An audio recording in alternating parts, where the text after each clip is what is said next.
Welcome to FemLead, the podcast on female leadership and role models. This show aims to inspire and equip you with the tools you need to navigate your career plans. FemLead brings inspiring career perspectives and strategies to guide your path to success. Your host, Alexandra, will interview role models on new, exciting topics with each episode. If you like what you hear, give us a review and subscribe to the show on your preferred streaming platform. Enjoy. Hi, everyone, and welcome to a new episode of FemLead Podcast.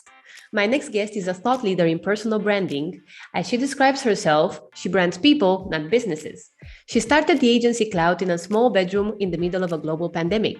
She believes that the future of branding is personal, that people buy from people, and that trust is key in any interaction, no matter if it's personal or professional. And that is what personal branding does. It builds trust. Today, we have Amelia Sordell, the founder of Klowt Agency based in the UK, joining us for a special interview about branding yourself and building an engaged audience online. Amelia has an impressive following on LinkedIn, where she shares content daily, and you can also find her on Instagram at Amelia Sordell for her personal account and more snippets of her interviews. Without further ado, let's welcome Amelia Sordell to FemLead Podcast. Hello, Amelia. Welcome to FemLead Podcast. It's a pleasure to have you here. How are you today? Amazing. Thank you. I've just had a coffee, so I'm feeling a lot happier than I did 30 minutes ago. Caffeine is life for me. It's great to have you here. We were just talking that you just closed Slack, and I did the same. So we're trying to focus on this interview on giving the best tips we can on personal branding. And Amelia is here with us to share her journey, her advice, but also, share a little bit about how she started sharing content online and what worked for her. So I really hope we will cover a lot of ground. I prepared a couple of questions that I know Amelia will answer truthfully, straight to the point. And of course, we will also listen to your feedback after this episode is live. So Amelia, I would like to tell us a bit more about who you are, what is your current role, and tell us a bit more about Klowt. Who am I? God, that's such a big question. Obviously, very lovely introduction. My name is Amelia Sordell, and I run a personal branding agency called Klowt. And basically what we do is build personal brands for entrepreneurs, founders, leadership teams, usually for the purpose of brand awareness, either themselves or the company, to generate sort of inbound revenue, to attract higher quality candidates, so for employer branding reasons. And also, a lot of our clients come to us to work with us because they want to get some funding. They need, to do a seed round, or they need some VC equity deals done. And so they want to raise their profile as a founder in order to attract those deals. So as a result, we get to work with some incredibly diverse clients, from startup founders of tech companies to Skybet and, Paddy Power and Cummins, which are huge, Fortune 150s. So yeah, it's a pretty large breadth of work that we do. And for anyone that's listening to this thinking, what the hell is personal branding? Personal branding is basically your reputation at scale online. So what that means practically is we take the keys to our clients' social media, and we not necessarily create content for them, but we like to say that we're the co-pilot for our clients. And what that means is they will tell us things, they will do stuff for us, we will observe lots of things that they've done, meetings, messages, etc. And then we will translate that into content as them on their platforms that align with their strategy in order to build their reputation on those platforms. I love that. I'm happy you mentioned, because my next question was, what does it mean exactly to brand yourself? Can you tell us a bit more about why personal branding is important? You touched on some ideas, and I would like to give you the scene to talk about, why is this really key in growing your business, in growing your profile? What can you tell about that? Yeah, sure. So I think if we start with some facts initially, if you're an individual, you have 10x the reach of a company brand online. That's a fact. Brand messages are shared 24 times more frequently by individuals within a business than by the business themselves. 92% of people trust recommendations from individuals, even if they don't know them, over brand recommendations.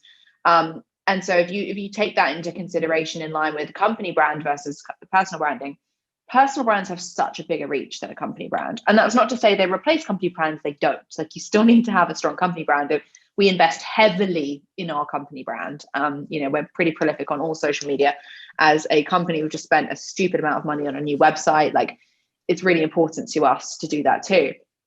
But persons within the business, or people within the business, have such a larger reach and such a bigger community of people that they can tap into.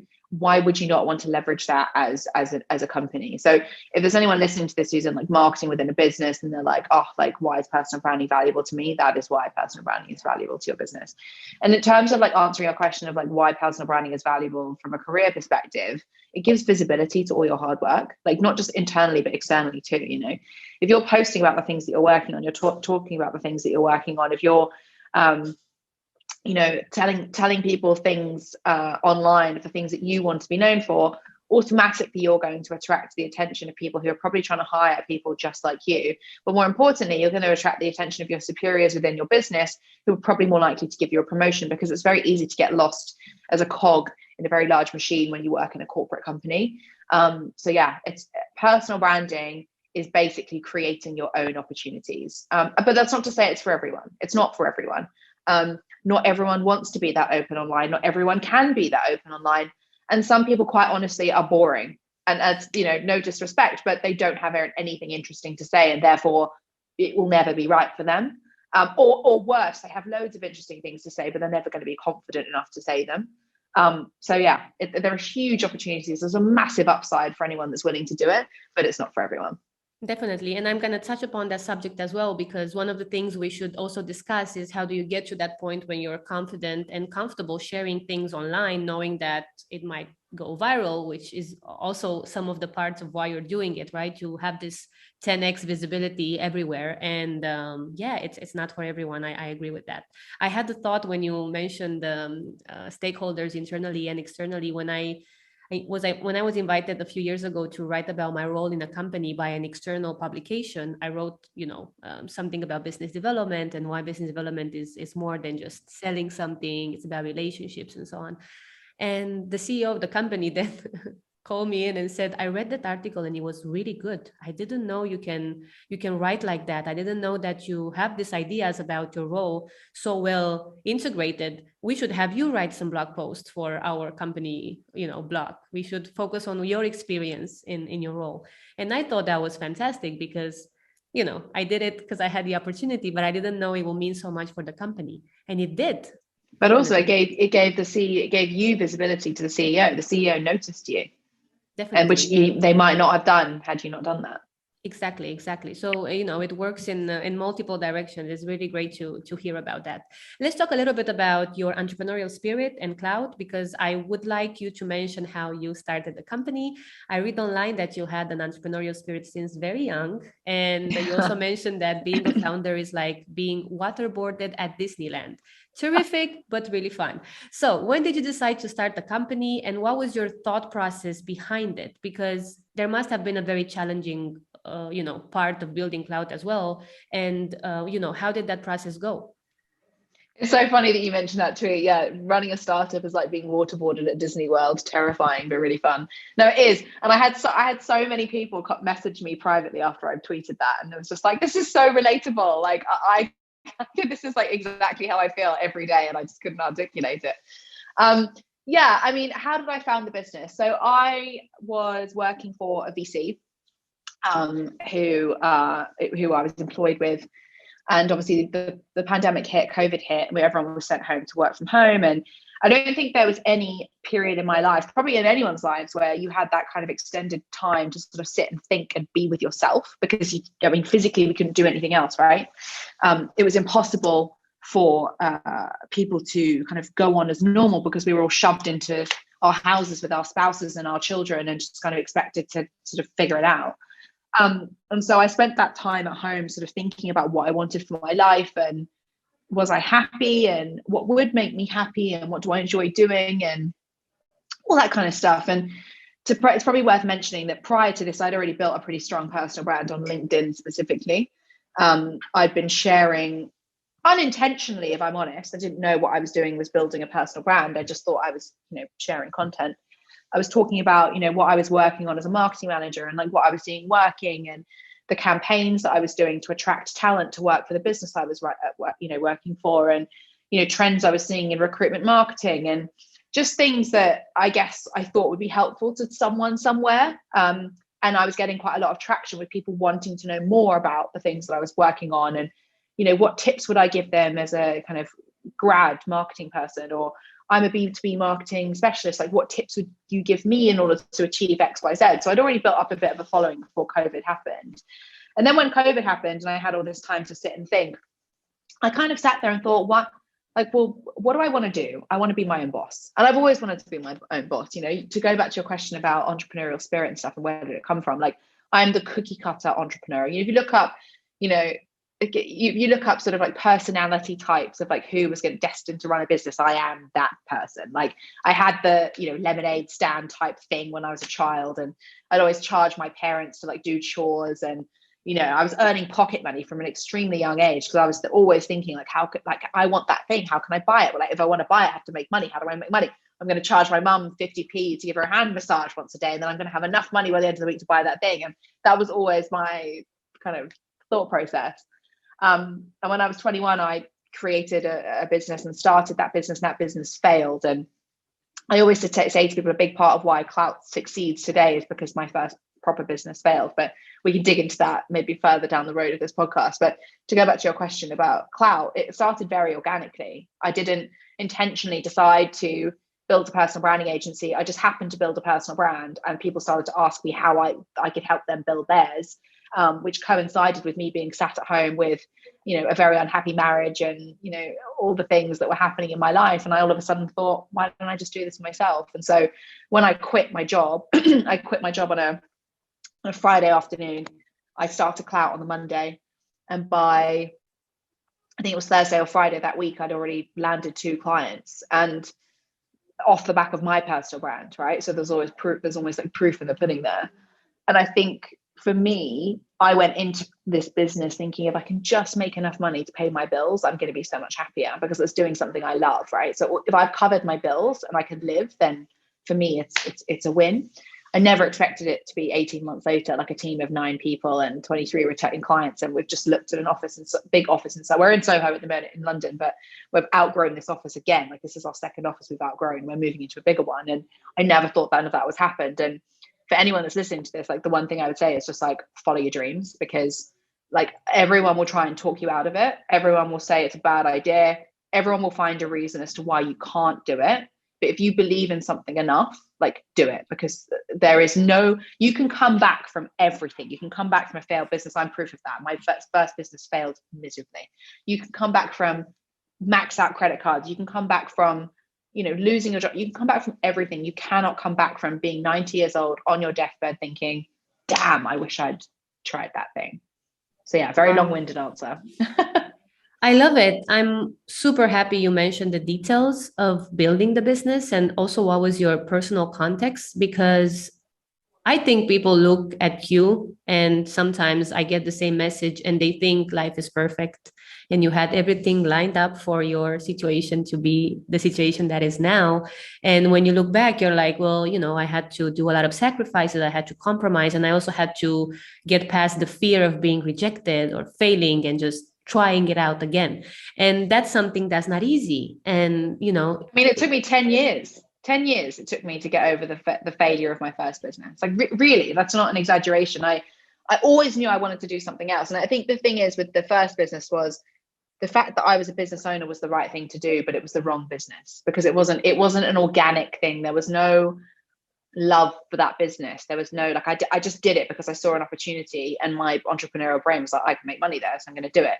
Whereas with Klowt, I never went into this for money. I went into this because I love what I do. And I think that's the difference. But it did take me 10 years to recover from that, if you like, rejection of that business going under. Like, I was like, well, I'm not good enough to do this. So I can never do this again. And so that entrepreneurial spirit that you mentioned earlier, that's never gone. It's always been there. But there's been such a fear within me to try again that I never have.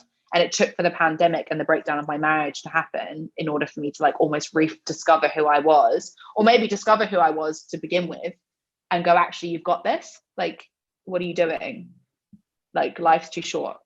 Definitely. It's a very inspirational message to share also for listeners that consider doing a career change and they think failing at their first try is the end of the world, because you have built this safety net, if you may, this network of supporting people that know you as Alexandra, this person that does that role, or Amelia, this person that has worked in this company for 5 years.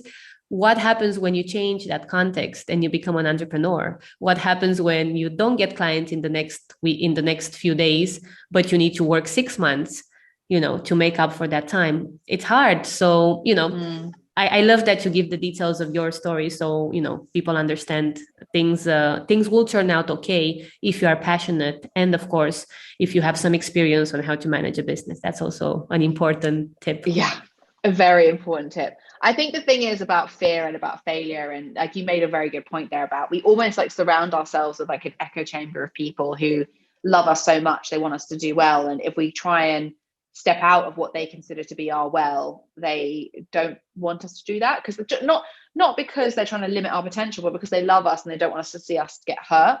But the reality is, failure is not the opposite of success, it's part of it. And there's a really fantastic quote, I think it's by Michael Jordan, who says you miss 100% of the shots you don't take. So I would rather stand underneath the basketball hoop of life, missing thousands and thousands of shots every day on the off chance I might get one in, than not even try. And I think that really comes from having probably experienced failure. And there is nothing worse that can happen in my life other than someone, touch wood, very close to me dying at this point. Like I've fucked up a business, I've fucked up a career, I've got divorced, I've done all the things that I was so terrified of happening, and like I'm okay. Like the house is still standing, I'm still here, like my body still works, like my kids still love me, like we're okay, we can recover from this. Definitely. So, yeah. Definitely a very important message to remind everyone about. Being okay doesn't need to be other people's perception of you. It needs to be your situation working well. I wanted to ask you on that note if there is any difference between how you perceive you, Amelia, in your career path after starting a business. Like what changed when you became the founder of Klowt, and you started having clients within a few days? What changed? To be honest, nothing. It's so funny. Like I've always said that I'm unemployable. Like I'm not a good employee. I'm a very bad employee, in fact, because I don't like people telling me what to do. I don't like people dictating when I should and shouldn't be working. Like I am the epitome of like not a good employee. But I was very lucky that throughout my career, I've had incredibly supportive bosses who accept me for who I am. Like there was never any like trying to force me into, a 9-to-5 box that I didn't fit into. They were just like, cool, do what you need to do. There was always a certain trust level. Like I'm very, very lucky that I had 3 strong managers who were like, we hired you because we know you can do this job. You do it how you think is the right way to do it. And because of that gave me the confidence, I guess, in order to, unfortunately for them, because I quit, but it gave me the confidence to go and start my own business and be confident in that business. And I think there's a really important point to make here, because a lot of people think, I want to start my own business, so I'm going to go and do it. And actually, my advice to people would always be go and work for someone else before you do that, because you made a very interesting point a minute ago about like, yeah, go for it, but like remember you need to have a bit of business acumen behind you. And it's really hard to get that business acumen if you don't learn it from someone else. Like you can try and learn it on the job, sure. And don't get me wrong, like I learn stuff every single day running my business. And particularly as I now employ people, right? Like I've had to learn how to manage on the job and do tax returns on the job and like all the little bits that you don't realize you have to do as a business owner. But I would never, ever, ever have been able to grow my business to where it is now had I not learned how to manage, how to operate, how to manage clients, how to have difficult conversations, how to fire people, how to hire people, all those things. I would never, ever, ever have been able to do that had I not had a really solid foundation in corporate before I started my business. And I'm very, very lucky that the employer I had that I quit with to start Klowt to this day is a friend of mine and is super supportive. And actually on my last day at his business before leaving to join Klowt, he said, well, that's what happens when you hire entrepreneurial people. They leave you to start a business. So there was no, he knew who I was. He knew before I knew who I was. So picking a good employer is a really important part of all of this. Definitely. And you also mentioned something that I feel might make a point here for people looking to start a new job or looking to maybe improve their current work situation, not entrepreneurially necessarily. And that is you liking your manager as well. Like when you go to an interview, think about the person that interviews you. Will I want to work with this person as well? To, in a way, help yourself, help every day of your work feel, fulfilling and challenging. This is something that people don't necessarily do that much in interviews, or maybe after certain years of experience, you will feel like, okay, now I need to ask this future manager of mine, how does he go around his day to day or her day to day? How does she promote people? When was the last time you fired someone and why? Questions about management in general. I love that you've asked that. So for context, we have a very interesting way of hiring people. So in most companies, you have a telephone conversation, like you apply for the job with your CV. The recruiter looks over your CV and goes, yes, no, like whatever. You then have a telephone screen. The telephone screen then becomes a first stage. The first stage becomes a second stage, maybe a third stage too. So we're already pretty deep in this process. And then you get offered the job. So the way that we ask people to apply is we ask them to put 3 bullet points about themselves and any social media links that they have, ideally LinkedIn, because that's an obvious place, but anything else. They could put Instagram or TikTok if they wanted.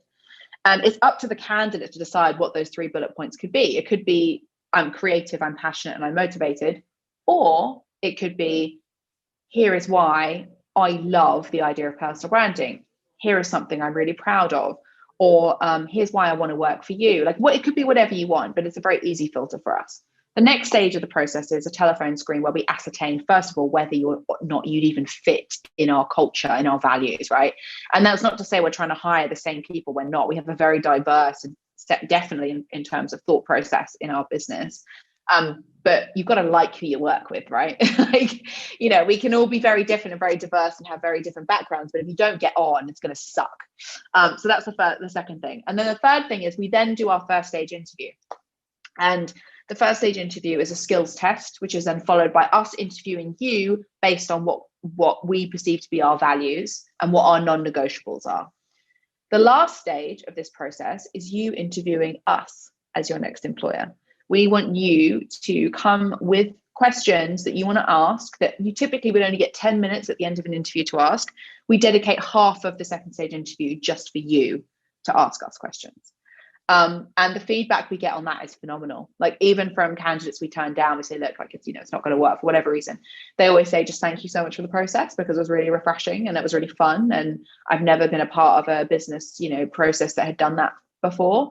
And it's just a great way for not only us to get to know someone on a much deeper level and, even work out if they're curious or not, if they're, all those things, but it gives the candidate like a control in the process. Like, I think historically hiring has been, why should you work for us? And now it's like, why should I work for you? And I think that's a really important thing to acknowledge as an employer, because, you want great people in the business, sure. And you want them to work really hard, sure. But you also have to make sure that you're doing the best job for them. And they're never going to know whether or not you can do the best job for them if you don't let them ask questions. So yeah, long-winded, but I think it was an important point to make. I love it. And it's also back to your point about the pandemic and how people maybe reviewed their careers as not just a place where I go and I work for 8 to 10 hours, but also the place that should give me more meaning and, a comfortable situation for my life. It has to do a lot with people and with whom you work with and who gives you those tasks or who do you manage every day. Like you said, you don't want to work with people you don't like, because that's going to be an uncomfortable situation for everybody. So then having those screening methods to see if you are a fit as a team is becoming increasingly important. And you're not the first person that I hear saying that. We also implement some of those parts where we ask, what are your questions for us? What do you want to know about what we've been doing in the last 6 months? And then ask us anything, talk to us about whatever plans you have and how will they fit in the company. That's extremely important. I'm very happy you touched upon that subject as well. Okay, a lot of nuggets of wisdom, Amelia. I'm so happy you share all of your experiences, because now I want to discuss finally branding, and obviously you have a lot of advice to share. For everyone listening, you can always go and follow Amelia on LinkedIn or on her personal Instagram, where you also share nuggets of interviews and some of the cool advice you share. Now, what do you see as key to personal branding? Is it like a good LinkedIn profile, a completed mission statement, a professional goal? What do you see as key to start your personal branding strategy? So there are a few parts to this. I think the first thing is you have to be super clear on what your goal is. Like, what is the point? Why are you doing this? Right? If it's for likes, there's no point in you even bothering, because you're not going to get anywhere. And actually, that's not true. You could get somewhere, but it won't be anywhere meaningful. You'll just have a bunch of people who like you. Like, that's not helpful. The second thing is, so get clear on what you want to be, what success looks like to you. So that might be, inbound job reach outs and recruiters speaking to you. It could be, inbound clients or customers. It could be that you want to get, X amount of podcast spots in the next year. It could be, you want to get some speaking gigs. Like, set yourself some goals. Like, what are they? The second thing, and then you can kind of build KPIs around them. The second thing is you need to figure out what it is that you want to be known for, because people spend a lot of time focusing on the branding part of personal branding and not enough time on the personal part of personal branding, right? You could take the blueprint that I've created of how to become known for personal branding, leadership, and entrepreneurship. You could follow my blueprint. You could pretty much copy and paste what I've done and probably achieve some success with it. But it's never going to be you. It's going to be me. Like, you're just a copy of me, right? So you're never going to reach the level that I've reached. And I don't mean that arrogantly, but you are never going to reach the level that I've reached, because this is authentic to me, but it's not authentic to you. So getting super clear on what you want to be known for is really important. And what I mean by that is not, authentic and positive and motivational. No, that's not what you want to be known for. Those are just like the bare minimum requirements as to be a decent human being. What I mean is, like, do you want to be known as an expert marketer? Do you want to be known as someone who's the expert in social media? Do you want to be known as a leader? Do you want to be known as an entrepreneur? Do you want to be known as a tax consultant that helps startups, reduce their burn rate? Like, what specifically do you want people to think of when they see your content? And the best example I can give of that is, like, when you think of soda, you think of Coca-Cola. When you think of a phone, you think of Apple. What's the thing that you want people to associate you with? And that's the kind of second step of this. And then the third step is create and curate content centralized around those things that you want to be known for. So, as I said a minute ago, my things are personal branding, leadership, and entrepreneurship. I talk about them exclusively, pretty much. Like, once in a blue moon, I might share something that deviates from that thing or those things, but almost exclusively, that's all I talk about online. And the compounding impact of always talking about the same thing is you then become famous for those things. And the reason why I have three is because people fatigue out when you only talk about the same thing all over and over again. Sometimes you've got to add some extra things. And also, from a content creation perspective, it's difficult to constantly be coming up with new things about one topic. So if you give yourself 2 to 3 things that feel really authentic and you're most confident in talking about, it kind of gives you a good foundation. And when I said create content, I don't mean sit down there and, write articles and articles. Like, you don't have to be super intelligent to be valuable in the space in which you want to be known. Like, some of my best performing posts have just been 3 lines. Like, don't overthink what it is that you're sharing. Just get it out there. Like, what might seem obvious to you is gold to someone else. So I would say, like, just fucking post it. Like, JFDI, like just JFPI, I should say. Just fucking post it. Like, it's my go-to thing. And then the final part of all of this is be consistent. Like, I didn't get 90K followers overnight. I did that over 2 years. And there's no way I would have achieved what I've achieved by just showing up once or twice. So set out your goals, get clear on what you want to be known for, start talking about the things that you want to be known for, and then do it consistently. Would be my kind of top 4 tips. I love it.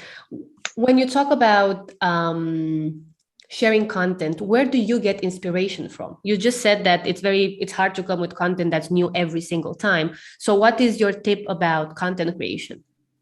Consume as much content as humanly possible. What I mean by that is, like, listen to podcasts, read books, read articles, read the newspaper, look at other people's social media feeds. What are they saying on the news of the thing that you want to be known for? Like, have conversations with people, do podcasts, listen to podcasts. Like, inspiration is everywhere. There's a reason why there's a thing called writer's block, and it's because they're not consuming enough to be able to create. You have to spark inspiration in order to be inspired. So my advice is always go and consume as much content as humanly possible.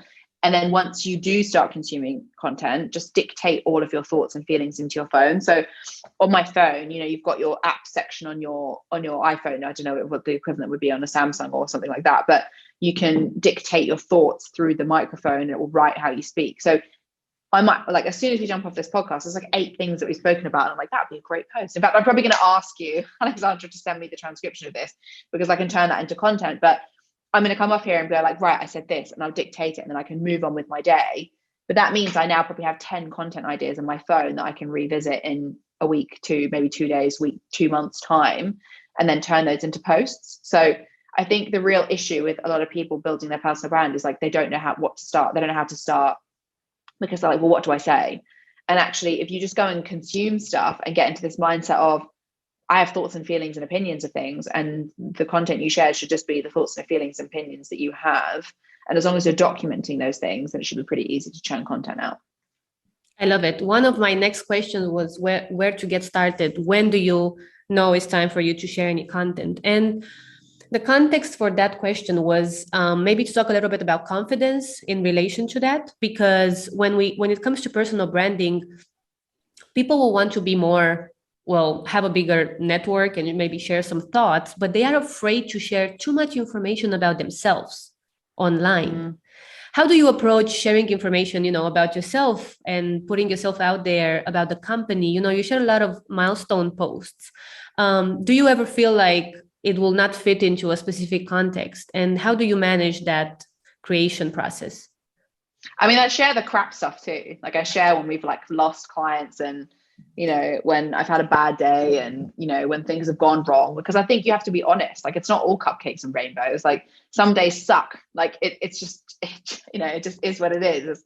It doesn't matter. I hate the saying like, love what you do and never work a day in your life, because it's absolute bullshit. Like, you are going to have days when you think this is the worst. Like, it doesn't matter whether you're employed or not. Like, you have those days. Of course you do. You're human. It doesn't matter how much you love something.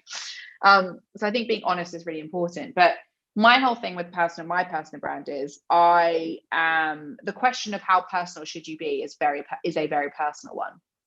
And the reason I say that is my business model is personal branding, right?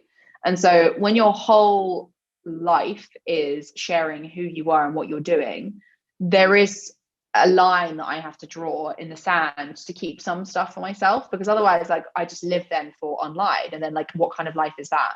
So you won't ever see me post a picture of my children's faces. Like, I don't share my children's faces. You won't ever see the car I drive. You won't ever see the house I drive. You won't ever really see the outfits I wear or the clothes I have or anything like that, because that for me is like that's like my personal stuff that I don't really want to share. And I think maybe that's the difference between me and maybe like an influencer, is I have no interest in likes. I have no interest in popularity. And so my content is very authentic as a result of that. But the person that you see now that we're doing this podcast, the person is the same person that I am on LinkedIn, the same person I am on TikTok, the same person I am on Twitter.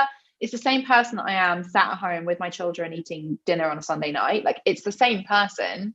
It's just I choose to share 70% of my life outwardly and then keep a little bit back for myself because it's important to me. But equally, there's nothing wrong with sharing 100% of your life, right? Like, there's some amazing personal brands online and, offline too, who share everything. I think Leah Turner is a great example of that. She shares everything. Belinda Agnew shares everything. Ben Francis is pretty open. He shares most things.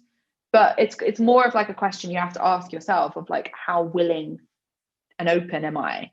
But the one thing I would say about all of this is, unless you are willing to be at least 50% open, then what's the fucking point if you're building your personal brand in the first place? Because you can't build a personal brand if you don't want to be yourself online.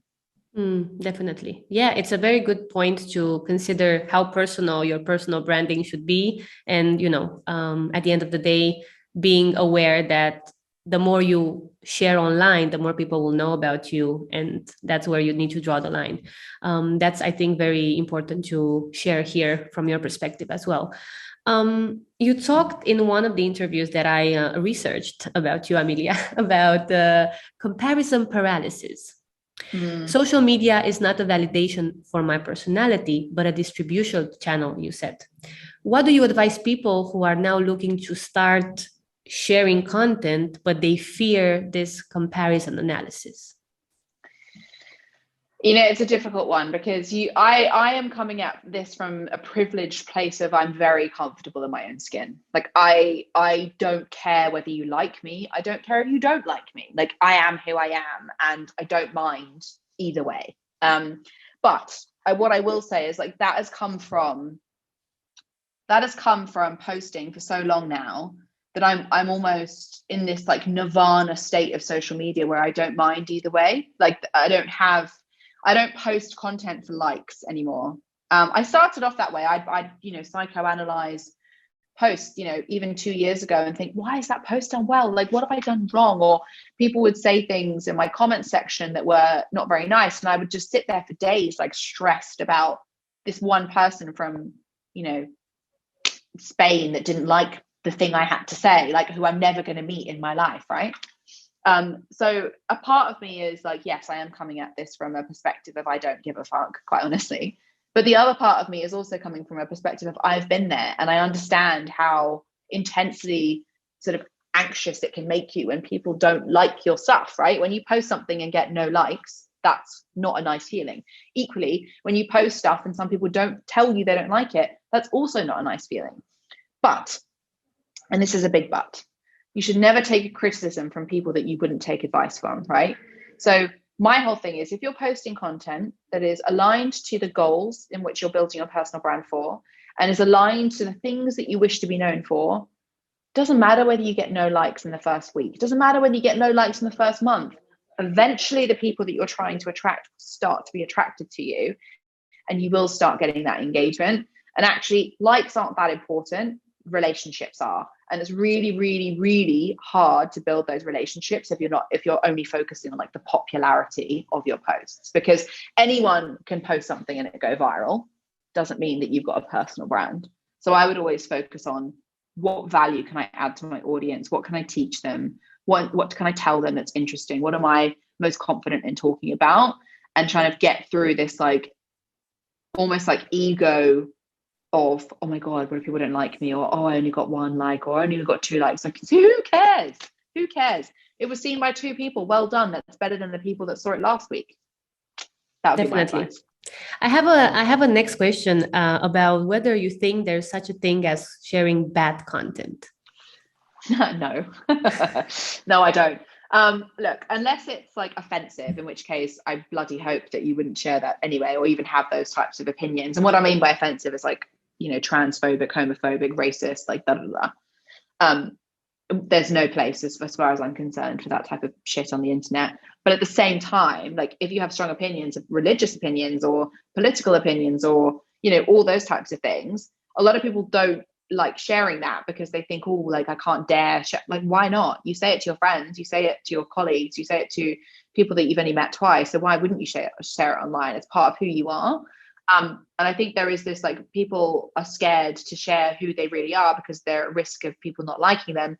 Reality is people don't like you anyway. So you may as well use your personality as like a repellent to the people that you don't want to attract and a magnet to the people that you do want to attract by being honest, right? But to your question about whether there's bad content, yeah, I think there is no such thing as bad content unless it's boring.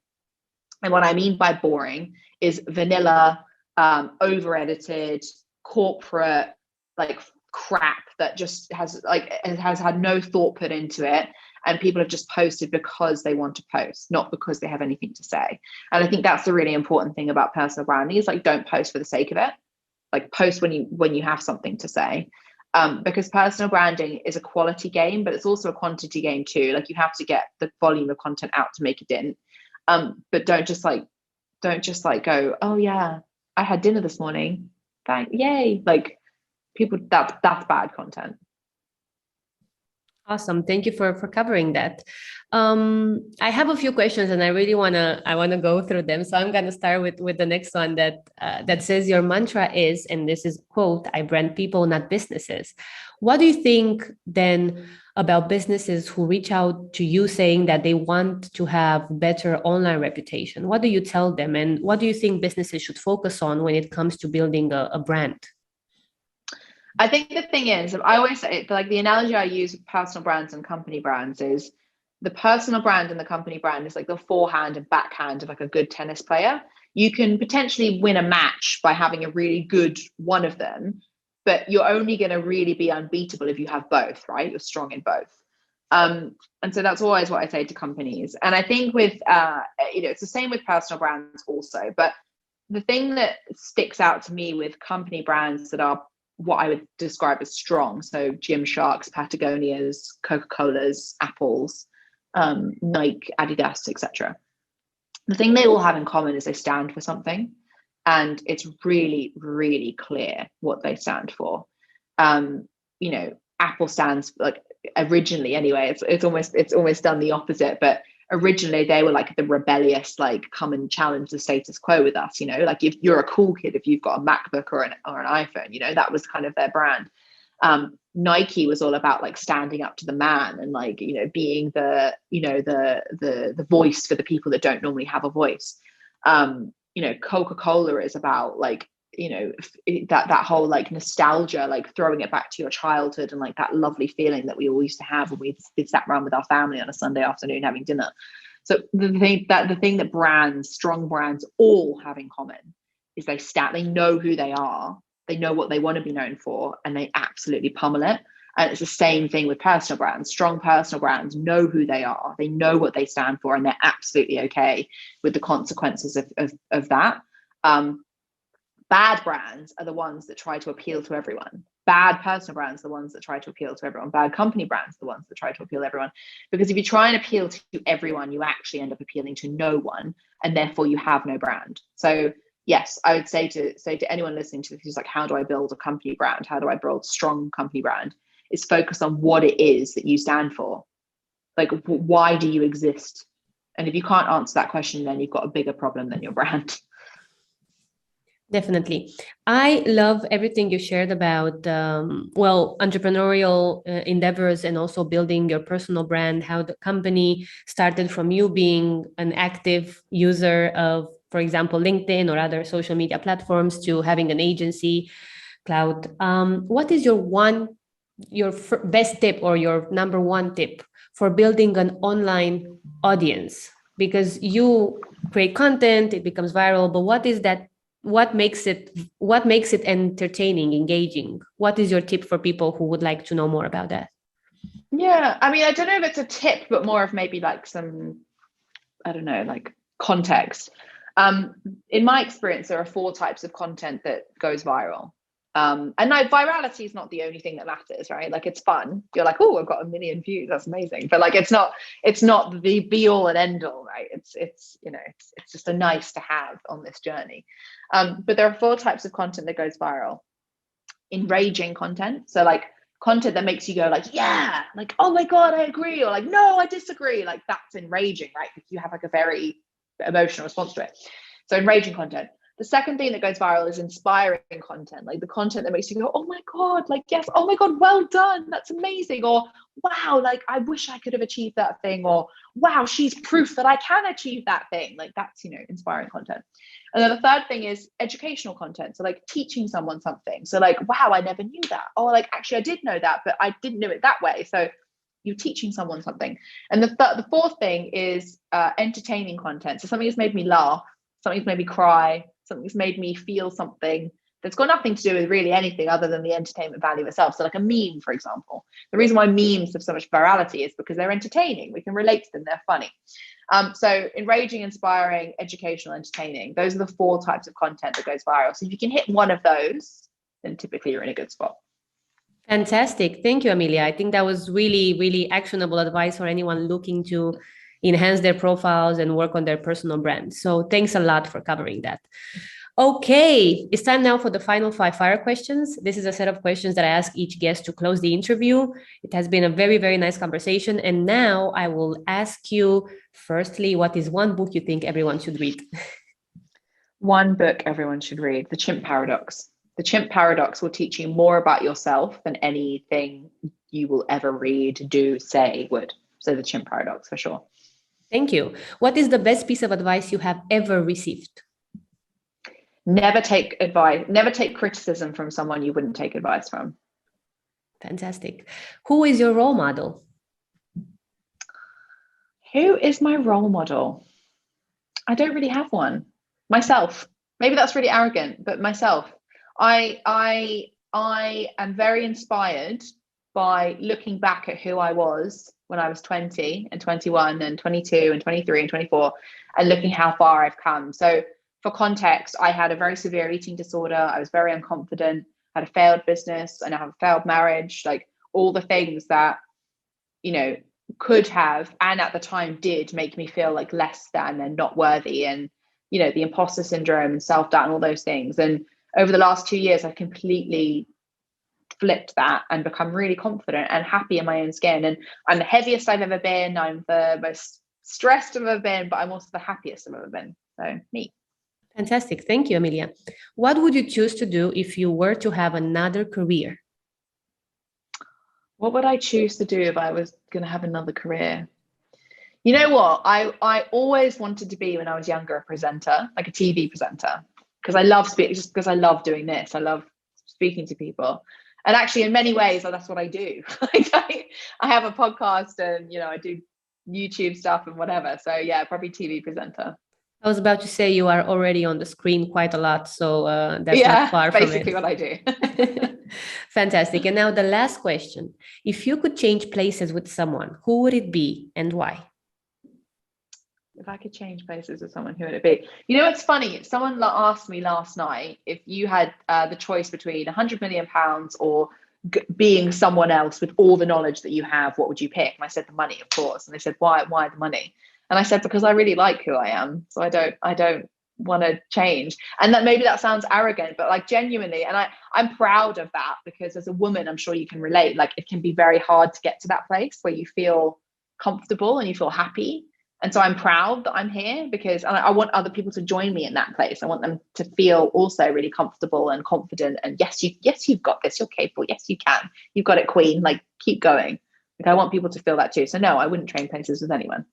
Fantastic. Thank you, Amelia. It's really, to your last point, is really one of the reasons why I really wanted to have a conversation with you, because just reading your post and following you online, I was like, this is such a cool woman. I would like to have a chat with her and hear more about the story, the advice, and everything that, happened in the last 2 years, because you do share some of your journey online and people do know of some of the challenges you went through. And I feel it's really inspiring to meet someone that says, I'm very comfortable where I am now because I came a long way. And I really want to congratulate you for that. It's really amazing to hear. Thank you. And that's really humbling. Thank you so much for even having me on the podcast. I'm honored. Thank you so much. That was it, Amelia. It was a pleasure to discuss with you about all of the different topics we covered. And I wish you all the best with Klowt and following you online. Thank you so much for having me. It's been awesome. And thank you all for listening. Stay tuned for more episodes with inspiring role models. We hope you've enjoyed this episode of FemLead Podcast. Share the news with your friends and follow us on social media at FemLead Podcast everywhere.